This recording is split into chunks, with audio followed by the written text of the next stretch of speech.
अस्सलाम वालेकुम my dear students, उम्मीद है कि आप सब ठीक होंगे।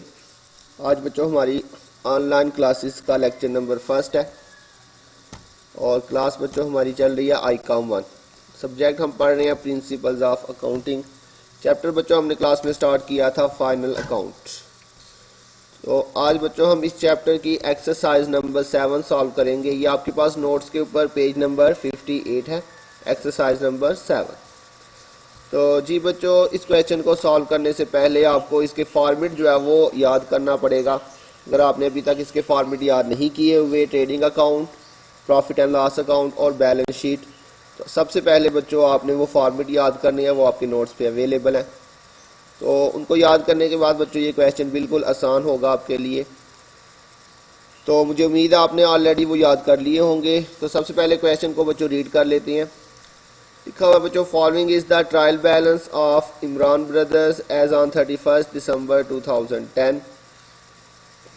और ये बच्चों इसकी सबसे नीचे जो है वो रिक्वायरमेंट लिखी हुई है, prepare trading and profit and loss account and balance sheet at that date. तो बच्चों इसमें आपने ट्रेडिंग अकाउंट बनाना है, प्रॉफिट एंड लॉस और बैलेंस शीट भी बनानी है। तो लास्ट क्वेश्चन नंबर 6 हमने क्लास में सॉल्व किया था। उसके अंदर मैंने आपको बताया था अगर उसने क्वेश्चन के अंदर आपसे trading and profit and loss account पूछा हुआ तो आपने ये दोनों इकट्ठे ही बनाने। जबकि शुरू वाले सवालों के अंदर हमने देखा था हमने ट्रेडिंग अकाउंट अलहदा से बनाया था, प्रॉफिट एंड लॉस अकाउंट अलहदा से बनाया था और बैलेंस शीट जो है वो हमने अलहदा से बनाई थी। लेकिन अगर क्वेश्चन के अंदर उसने आपसे trading and profit and loss and balance sheet तीनों चीज़ें पूछी हुई हैं तो आपने trading and profit and loss इकट्ठा बना लेना और बैलेंस शीट जो है वो सेपरेट बनेगी। तो सबसे पहले बच्चों हम बनाते हैं trading and profit and loss account. तो हेडिंग्स के अंदर बच्चों सबसे पहले हम उसका नाम लिखेंगे। नाम उसने दिया हुआ हमें इमरान ब्रदर्स। तो जी बच्चों ये हमारे पास इसका फॉर्मेट है, मैंने ऑलरेडी बना लिया हुआ है। सबसे पहले हेडिंग में आ जाएगा बच्चों इमरान ब्रदर्स। उसके बाद बच्चों दूसरे नंबर पे हम हेडिंग लिखेंगे trading and profit and loss account. और उसके बाद बच्चों नेक्स्ट हमारे पास हेडिंग आ जाएगी for the period ended 31 December 2010। तो ये आपके पास बच्चों इसमें दो साइड्स आएंगी। ये पर्टिकुलर्स डेबिट साइड है ये रुपीज़, फिर ये क्रेडिट साइड आ जाएगी और ये रुपीज़। तो यहाँ पे हेडिंग्स में आपने पर्टिकुलर, रुपीज़, पर्टिकुलर्स और रुपीज़। तो यहाँ पे बच्चों फॉर्मेट आपने याद किया होगा ट्रेडिंग अकाउंट। सबसे पहले हम ट्रेडिंग अकाउंट बनाएंगे, फिर उसके बाद बच्चों हम प्रॉफिट एंड लॉस अकाउंट बनाएंगे। तो ट्रेडिंग अकाउंट के अंदर बच्चों सबसे पहले हमने क्या चीज़ लिखनी होती है, ओपनिंग स्टॉक। तो क्वेश्चन में से देखते हैं हमारे पास ओपनिंग स्टॉक दिया हुआ है। तो बच्चों ये आपके पास गिवन है जी, drawing, cash, goodwill, purchase, stock. तो ये बच्चों देखिए जी उसने आपको स्टॉक दिया हुआ है 1 जनवरी 2010। ये 31 दिसंबर 2010 इसकी क्लोजिंग डेट है। तो 1 जनवरी 2010 ये इसकी बच्चों ओपनिंग डेट है। तो इसका मतलब ये आपका ओपनिंग स्टॉक है और क्लोजिंग स्टॉक उसने बच्चों ये आपको नीचे दिया हुआ है। तो ये ओपनिंग स्टॉक गिवन है बच्चों हमें क्वेश्चन के अंदर। इसकी वैल्यू है 48,500। तो सबसे पहले बच्चों हम जाके यहाँ पे लिखेंगे जी ओपनिंग स्टॉक 48,500 जी बच्चों। उसके बाद नेक्स्ट हमने क्या लिखना होता है बच्चों, परचेजेस हमने लिखना होता है। तो क्वेश्चन में से देखते हैं बच्चों, ये देखिएगा आपके पास परचेजेस भी गिवन है और परचेज में से बच्चों हमने परचेज रिटर्न को माइनस करना होता है। तो ये देखें जी परचेज रिटर्न भी क्वेश्चन में गिवन। तो सबसे पहले हम बच्चों परचेजेस लिखते हैं 57,000 हमारे पास परचेजेस की वैल्यू है।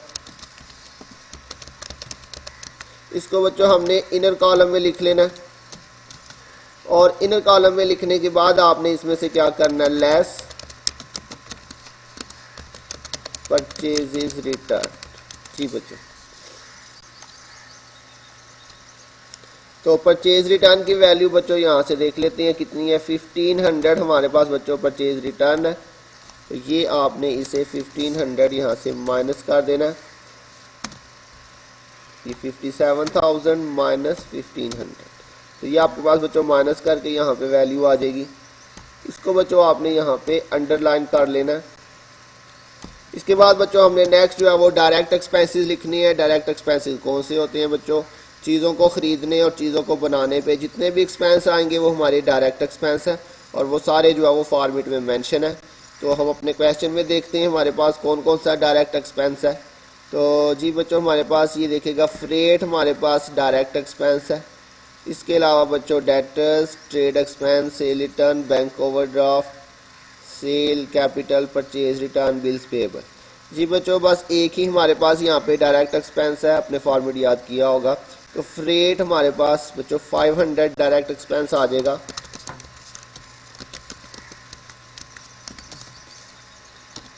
जी बच्चों क्लियर हो गया। तो ये हमारे पास डायरेक्ट एक्सपेंसेस आ गए हैं।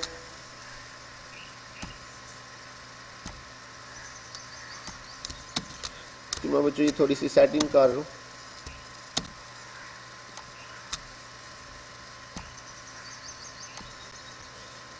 जी बच्चों अब दूसरी साइड पे आ जाए तो यहाँ पे हम सबसे पहले लिखते हैं सेल, और सेल में से बच्चों सेल की वैल्यू यहाँ पे देखते हैं बच्चों। ये हमें सेल गिवन है 1,31,000, और सेल में से बच्चों हमने सेल रिटर्न को क्या करना होता है, माइनस करना होता है। तो ये देखिए सेल रिटर्न भी गिवन है क्वेश्चन में हमारे पास 1000। तो सबसे पहले बच्चों हम सेल लिखते हैं 1,31,000, ये हमारे पास सेल की वैल्यू है।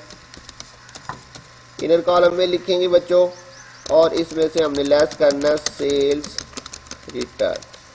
तो सेल रिटर्न की वैल्यू हमारे पास कितनी थी बच्चों, 1000 हमारे पास सेल रिटर्न की वैल्यू है। ये माइनस किया हमने तो 1,30,000 हमारे पास माइनस करके आ जाएगा। इसको आपने बच्चों अंडरलाइन करना। क्लियर हो गया।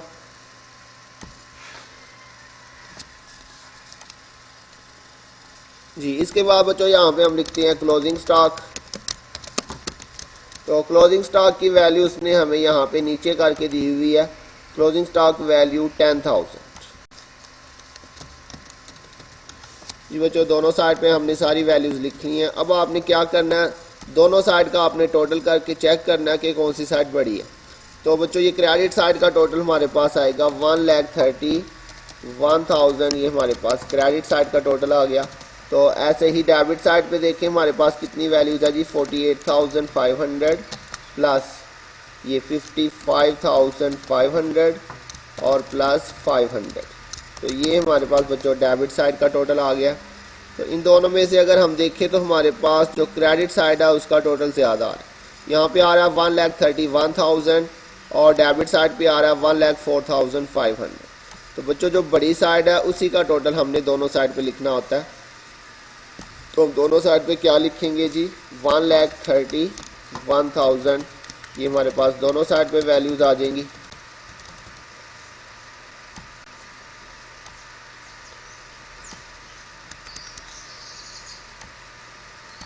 अब बच्चों आपने इन दोनों वैल्यूज का क्या करना है जी, डिफरेंस लेना है। तो डिफरेंस लेके बच्चों जो आपके पास आंसर आएगा वो आपने छोटी साइड पे लिखना होता है। तो ये 1,31,000 और माइनस 1,04,500। तो दोनों में से बच्चों इसका डिफरेंस हमने लिया वो तो 26,500 आ गया। तो छोटी साइड बच्चों कौन सी है हमारे पास, ये जो डेबिट साइड है ये छोटी है, ये डेबिट साइड है हमारे पास बच्चों, और ये क्रेडिट साइड होती है।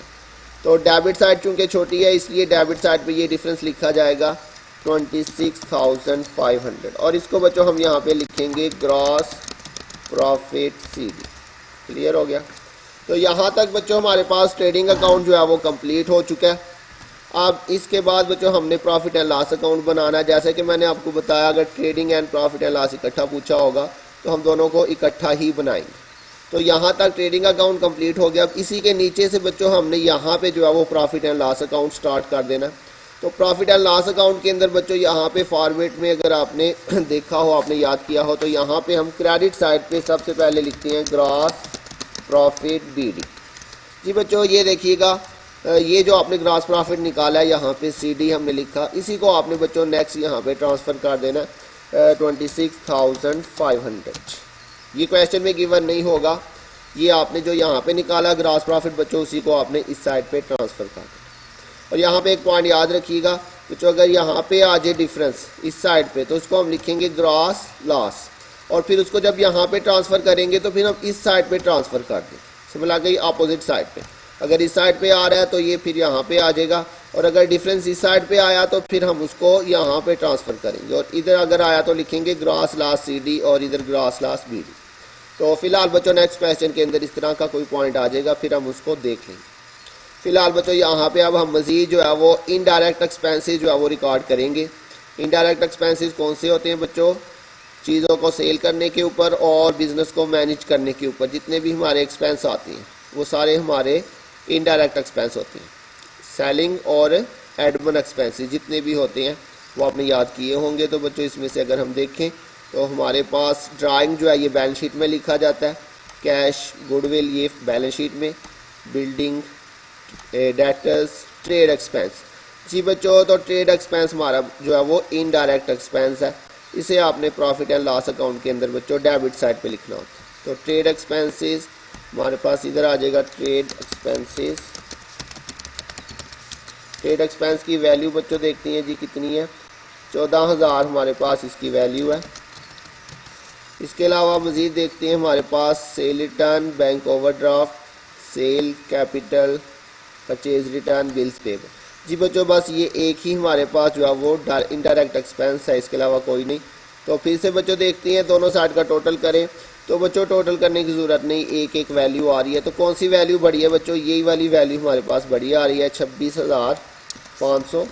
तो ये दोनों साइड पे बड़ी वैल्यू जैसे हमने यहाँ पे देखी थी, तो वैसे ही आपने 26,500 दोनों साइड पे लिखना है। ये आपके पास 26,500 क्रेडिट साइड का टोटल है और 14,000 जो है वो डेबिट साइड का टोटल।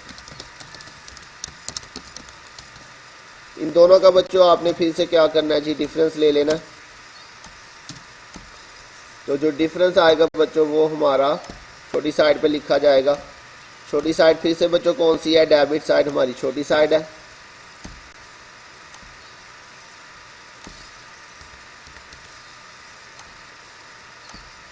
तो जी बच्चों डेबिट साइड ही फिर से छोटी आ रही है, तो डेबिट साइड पे हम ये डिफरेंस लिखेंगे 12,500। ये बच्चों हमारे पास छोटी साइड थी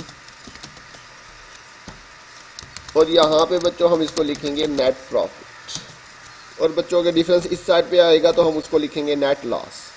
तो जी बच्चों ये हमारे पास जो है वो trading account, trading and profit and loss account जो है वो कंप्लीट हो चुका है। अब इसके बाद बच्चों नेक्स्ट हमने जो है वो बैलेंस शीट बनानी है।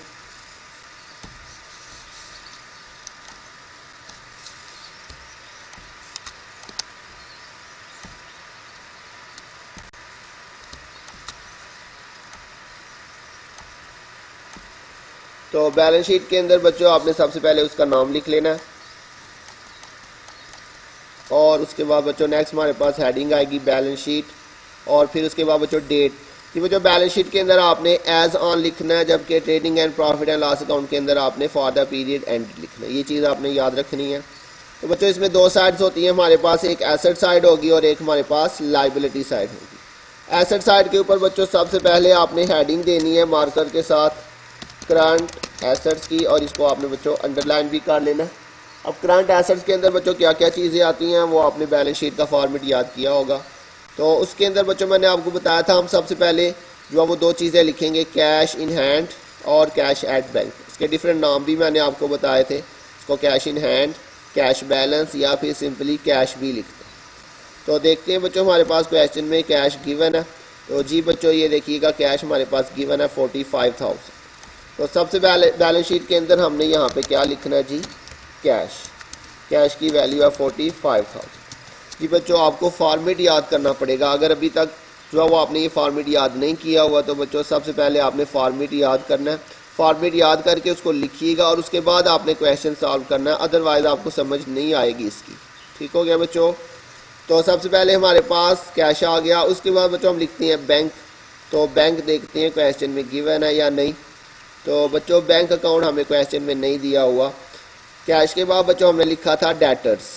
तो डेटर्स बच्चों गिवन है हमारे पास 30,000 डेटर की वैल्यू है।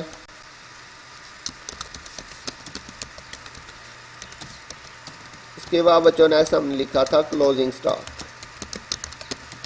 तो क्लोजिंग स्टॉक की वैल्यू भी क्वेश्चन के अंदर गिवन है बच्चों, ये देखिए जी 10,000 हमारे पास क्लोजिंग स्टॉक है। इसके अलावा बच्चों हमने इसमें और बहुत सारी चीज़ें लिखी थी, investment, marketable securities, account receivable, bill receivable, complete format था।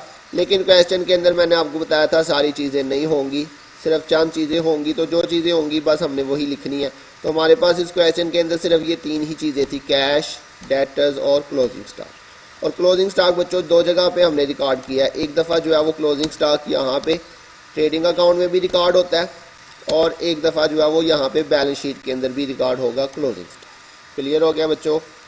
अब इसके बाद बच्चों नेक्स्ट हम हेडिंग लिखते हैं लॉन्ग टर्म इन्वेस्टमेंट।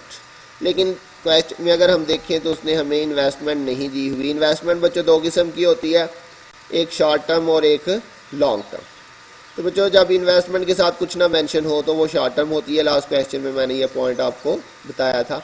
लेकिन फिलहाल इस क्वेश्चन के अंदर उसने ना हमें लॉन्ग टर्म दी है ना ही शॉर्ट टर्म दी है, तो इसलिए बच्चों जो चीज़ नहीं है उसकी हमने हेडिंग भी नहीं लिखी। उसके बाद बच्चों नेक्स्ट हेडिंग हमारे पास फिक्स्ड एसेट्स की आती है। तो फिक्स्ड एसेट्स में अगर हम यहाँ पे देखें तो हमें गुडविल दिया हुआ है, इसके अलावा बच्चों बिल्डिंग हमें गिवन है। तो ये 2 चीज़ें हमारे पास फिक्स्ड एसेट्स में आती हैं। वैसे इसके अलावा हमने डिटेल से पढ़ा था बच्चों एसेट्स के अंदर क्या क्या चीज़ें आती हैं, land, building, plant and furniture, plant and machinery, furniture and fixture, goodwill, trademark, copyright, ये सारी चीज़ें बच्चों नोट्स के अंदर लिखी हुई हैं। तो फिलहाल हमारे पास ये 2 चीज़ें हैं, बिल्डिंग और गुडविल। तो बच्चों पहले हम यहाँ पे हेडिंग देंगे फिक्स्ड एसेट्स की। हेडिंग देने के बाद बच्चों यहाँ पे हमने लिख लेना बिल्डिंग। बिल्डिंग की वैल्यू हमारे पास बच्चों कितनी है जी, 48,000। उसके बाद बच्चों हम लिखेंगे जी गुडविल। गुडविल की वैल्यू हमारे पास है जी 13,000। तो जस्ट बच्चों ये 2 हमारे पास फिक्स्ड एसेट थे इस क्वेश्चन के अंदर। उसके बाद बच्चों दूसरी साइड पे आ जाए तो हमारे पास लाइबिलिटी साइड के ऊपर सबसे पहले हेडिंग आती है करंट लाइबिलिटीज। जी बच्चों ये हेडिंग्स आपने इसी तरह से मार्कर के साथ लिख के इनको अंडरलाइन कर लेना। तो जी बच्चों करंट लाइबिलिटीज के अंदर हमने सबसे पहले लिखा था क्रेडिटर्स। तो देखते हैं क्वेश्चन के अंदर क्रेडिटर्स है हमारे पास sale return, bank overdraft, bills payable. जी बच्चों हमारे पास क्रेडिटर्स उसने नहीं दिया हुआ। क्रेडिटर के अलावा बच्चों हमने करंट लाइबिलिटीज के अंदर बैंक ओवरड्राफ्ट और बिल्स पेबल, ये दोनों भी हमारी करंट लाइबिलिटीज है। करंट लाइबिलिटीज के अंदर हमने बच्चों पढ़ा था creditors, bills payable, accounts payable, notes payable, bank overdraft, outstanding expenses. तो जी बच्चों ये फॉर्मेट में सारी चीज़ें मेंशन है। तो उनमें से सिर्फ 2 चीज़ें हमें यहाँ पे गिवन है, बैंक ओवरड्राफ्ट और बिल पेबल। तो ये दोनों हम लिखेंगे। बैंक ओवरड्राफ्ट की वैल्यू है 25,000।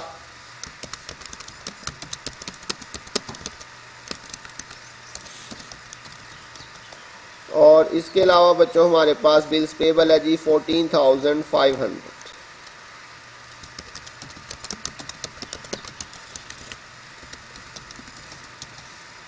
जी बच्चों उसके बाद लॉन्ग टर्म लाइबिलिटीज हम लिखते हैं। इसके अंदर हमारे पास लोन और मॉर्टगेज आ जाता है, लेकिन क्वेश्चन के अंदर कोई भी लॉन्ग टर्म लाइबिलिटी गिवन नहीं है, ना ही लोन है ना ही मॉर्टगेज, इसलिए हम इस हेडिंग को छोड़ देंगे। उसके बाद बच्चों नेक्स्ट हेडिंग हमारे पास आती है ऑनर्स इक्विटी की। तो बच्चों ऑनर्स इक्विटी उसने ज़रूर दिया होता है क्वेश्चन के अंदर। इसके अंदर हमने सबसे पहले लिखना होता है बच्चों कैपिटल। तो क्वेश्चन में देखते हैं बच्चों कैपिटल, ये देखिएगा गिवन है हमें 92,500। तो ये सबसे पहले बच्चों आपने यहाँ पे लिखना होता है कैपिटल 92,500 जी। तो कैपिटल के अंदर बच्चों हमने 2 चीज़ें ऐड करनी होती है, नेट प्रॉफिट और इंटरेस्ट ऑन कैपिटल। तो इंटरेस्ट ऑन कैपिटल तो क्वेश्चन में गिवन नहीं है। तो नेट प्रॉफिट हमारे पास बच्चों अभी जो हमने कैलकुलेट किया है वही आपने नेट प्रॉफिट जो है वो यहाँ पे ऐड करना है। कौन से वाला बच्चों, ये जो अभी हमने यहाँ पे कैलकुलेट किया, ये देखिए बच्चों ये नेट प्रॉफिट आया 12,500। यही नेट प्रॉफिट आपने यहाँ पे बच्चों ऐड करना है। इसको बच्चों आपने ऐड करके 92,500 और प्लस 12,500 ये दोनों को आपने ऐड किया। तो इसमें से बच्चों हमने यहाँ पे कुछ चीज़ें जो है वो लेस भी करनी होती है। 3 चीज़ें मैंने आपको नोट्स में लिखवाई हुई हैं। इसमें हमने सबसे पहले ड्राइंग्स को माइनस करना होता है। तो ड्राइंग्स अगर क्वेश्चन में देखें तो बच्चों हमें गिवन है सबसे पहले 7,500। तो ये ड्राइंग्स आ जाएगा 7,500। इसके अलावा बच्चों ड्राइंग, इंटरेस्ट ऑन ड्राइंग और इनकम टैक्स, 3 चीज़ें हमने टोटल माइनस करनी होती हैं। लेकिन हमें क्वेश्चन के अंदर बच्चों जस्ट जो है वो एक ही चीज़ गिवन है, ड्राइंग्स। इसके अलावा इंटरेस्ट ऑन ड्राइंग और इनकम टैक्स हमें क्वेश्चन में गिवन नहीं है, तो लिहाजा बस यहाँ पे हम क्या करेंगे, ड्राइंग्स को माइनस कर देंगे। तो बच्चों आपने ये सारी जो वर्किंग है ये इनर कॉलम के अंदर करनी है। कोई भी वैल्यू आपने प्लस करनी है, ये माइनस करनी है, तो याद रखिएगा बच्चों आपने, चाहे वो प्रॉफिट एंड लॉस में है, चाहे वो बैलेंस शीट में है, वो सारी कैलकुलेशन आपने बच्चों इनर कॉलम के अंदर करके फिर फाइनल जो आंसर होता है उसको आपने आउटर कॉलम में लिखना होता है। अब यहाँ पे बच्चों ये हमारे पास 1,05,000 आया था और इसमें से 7,500 आपने माइनस कर देना। तो ये आपके पास, अब इसका टोटल करते हैं।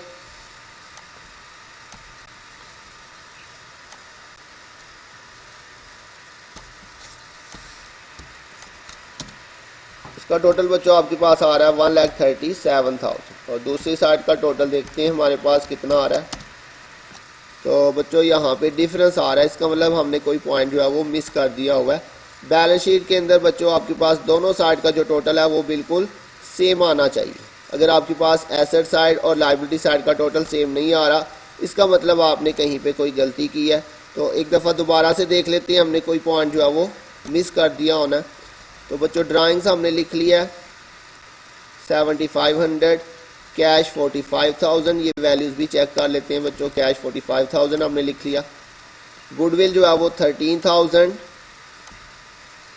जी बच्चों ये भी ओके है। उसके बाद परचेजेस था हमारे पास 57,000, परचेज की वैल्यू देख लेते हैं 57,000, ये भी ओके है।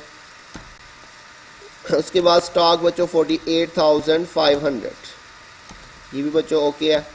और उसके बाद बच्चों बिल्डिंग था 48,000, इसकी वैल्यू भी बच्चों हमने ठीक लिखी हुई है। बिल्डिंग के बाद फ्रेट है 500, ये भी बच्चों हमने ठीक लिखा हुआ है।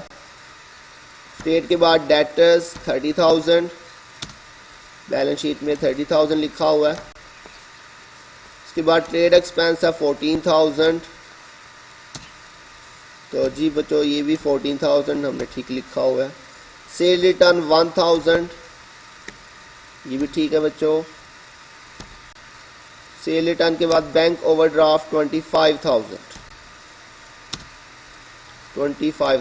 ये भी ठीक है। उसके बाद सेल है 1,31,000, ये भी ओके है। कैपिटल 92,500, 92,500। परचेज रिटर्न 1,500, ये भी ओके है बच्चों। और उसके बाद बिल्स पेबल 14,500, जी बच्चों हमने सारी वैल्यूज जो है वो ठीक लिखी हुई हैं। बिल क्लोजिंग स्टॉक जो है वो 10,000 है। तो प्लस माइनस में देखते हैं हमने कोई गलती ना की हो। तो 1,31,000 में से हमने 1,000 माइनस किया तो 1,30,000, ये भी ठीक है। यहाँ पे बच्चों हमारे पास 57,000 में से हमने 1,500 माइनस किया तो 55,500, ये भी ठीक आ रहा है। इसका टोटल बच्चों हमारे पास 1,31,000, ओ सॉरी जी बच्चों यहाँ पे हमने गलती कर दी है। ये 1,30,000 और ये 10,000 है, ये यहाँ पे गलती हुई है। 1,31,000 नहीं बच्चों, 1,40,000 टोटल आ रहा है जी बच्चों। तो आपने बच्चों देखा अगर हमने एक भी गलती की तो जिसकी वजह से बच्चों यहाँ पे हमारे पास जो बैलेंस शीट है उसका टोटल जो है वो सेम नहीं आया। तो इसी तरह से बच्चों आपने देखना है, अगर हमारे पास कोई भी आंसर सेम नहीं आता बैलेंस शीट का तो पीछे आपने कोई ना कोई गलती की होगी। तो हमने यहाँ पे बच्चों क्या गलती की थी, 1,30,000 और जमा 10,000 करके यहाँ पे 1,40,000 लिखना था, हमने गलती से 1,31,000 लिख लिया था, जिसकी वजह से बच्चों हमारा ये प्रॉफिट भी गलत आ रहा है। ये 26,500 हमने लिखा हुआ है, जबकि ये कितना आ जाएगा हमारे पास, ये 35,500 आ रहा है। तो यहाँ पे बच्चों ये 35,500 हमारे पास आ जाएगा इस साइड पे भी। अब देखिए बच्चों एक गलती हुई यहाँ पे, जिसकी वजह से अब आगे देखिए कितनी गलतियाँ हुई। ये अमाउंट हमने गलत लिखी, उसकी वजह से हमारा ये ग्रॉस प्रॉफिट भी गलत आया। तो जी बच्चों जिसकी वजह से हमने यहाँ पे भी गलत अमाउंट पुट की। अब टोटल जो है वो यहाँ पे भी इन दोनों साइड का अगर टोटल देखें तो ये 35,500 और ये 14,000, तो ये क्रेडिट साइड ज़्यादा आ रही है 35,500। तो जी बच्चों अब इसका डिफरेंस लिया तो वो 21,500 आ रहा है। तो डेबिट साइड छोटी आ रही है इसमें, तो ये हमने यहाँ पे 12,500 गलती से लिखा हुआ है, 21,500 यहाँ पे टोटल आएगा। तो जी बच्चों ये देखिएगा, गलती अगर एक भी हुई है तो पीछे सारी वैल्यूज़ हमारी गलत हो गई। तो ये आपने सारी करेक्शन कर लेनी है। अगर कहीं पे कोई गलती होती है कोशिश आपने करनी है ध्यान से प्लस माइनस करना। अब बच्चों ये हमारे पास यहाँ पे नेट प्रॉफिट 21,500 हमने गलती से लिखा था और यही नेट प्रॉफिट हमने यहाँ पे पुट किया था। अब ये ऑटोमेटिकली ठीक हो गया, 21,500 आ गया। ये वाला नेट प्रॉफिट हमने यहाँ से उठा के यहाँ पे लिखना है, तो ये 21,500। जी बच्चों यहाँ पे चूंकि मैंने फार्मूला लगाया था तो वो ऑटोमेटिकली यहाँ पे ठीक हो गया। अब ये वाली वैल्यूज़ हम ठीक कर लेते हैं। ये हमारे पास 92,500 और प्लस 21,500 और फिर उसमें से हमने ये 7,500 माइनस की, तो ये वाली वैल्यू भी हमारी ठीक हो गई। अब इसका हमने टोटल किया, यहाँ पे चूंकि फार्मूला लगा था तो वो ऑटोमेटिकली ठीक हो गई है। तो अब देखिए बच्चों हमारे पास दोनों साइड का जो टोटल है वो ठीक हो गया, 1,46,000 और ये भी आ गया 1,46,000। तो जी बच्चों इस क्वेश्चन के अंदर आपको आपकी गलती का भी पता चल जाएगा। अगर पीछे कोई गलती हुई है, कहीं पर भी कोई गलती हुई है, तो आपका ये जो बैलेंस है बैलेंस शीट का वो टोटल सेम नहीं आएगा। इसका मतलब होगा कि आपने पीछे कोई मिस्टेक की हुई है, आपकी मिस्टेक भी पकड़ी जाएगी। तो बच्चों उम्मीद है आपको समझ आ गई होगी। तो बच्चों आपने लेक्चर के नीचे कमेंट सेक्शन में जाके अपना नाम जो है वो ज़रूर लिखना, वहीं से आपकी अटेंडेंस जो है वो मार्क होगी। और इसके अलावा बच्चों आपने डेली का अपना जो होमवर्क है वो आपने हल करके इसकी जो प्रॉब्लम है, ये एक्सरसाइज नंबर हमने 7 सॉल्व की है, आपने इसकी प्रॉब्लम 7 जो है वो सॉल्व करके उसकी पिक जो है वो मुझे व्हाट्सएप कर देनी। डेली आपने बच्चों इसकी जो होमवर्क है वो आपने पिक लेके मुझे सेंड करनी है और अपने होमवर्क के ऊपर अपना नाम और अपनी जो क्लास है वो ज़रूर आपने मेंशन करनी है, क्योंकि डिफरेंट क्लासेस के बच्चों ने अपना होमवर्क सेंड करना है, तो इसलिए सारा जो है वो मिक्स हो जाएगा। तो आपने बच्चों सबसे ऊपर अपनी जो है वो क्लास मेंशन करनी है ICOM 1 और उसके नीचे बच्चों अपना जो नाम है वो आपने ज़रूर मेंशन करना। उम्मीद है बच्चों आपको समझ आ गई होगी। अगर अभी भी किसी पॉइंट की समझ नहीं आई तो बच्चों आप ज़रूर पूछिएगा, ग्रुप में पूछिएगा, व्हाट्सएप पे पूछ लीजिएगा, मैं आपको मज़ीद एक्सप्लेन कर दूँगा। अपना ध्यान रखिएगा, इंशाल्लाह बहुत जल्द मिलेंगे नेक्स्ट लेक्चर के साथ। तब तक के लिए अल्लाह हाफिज़।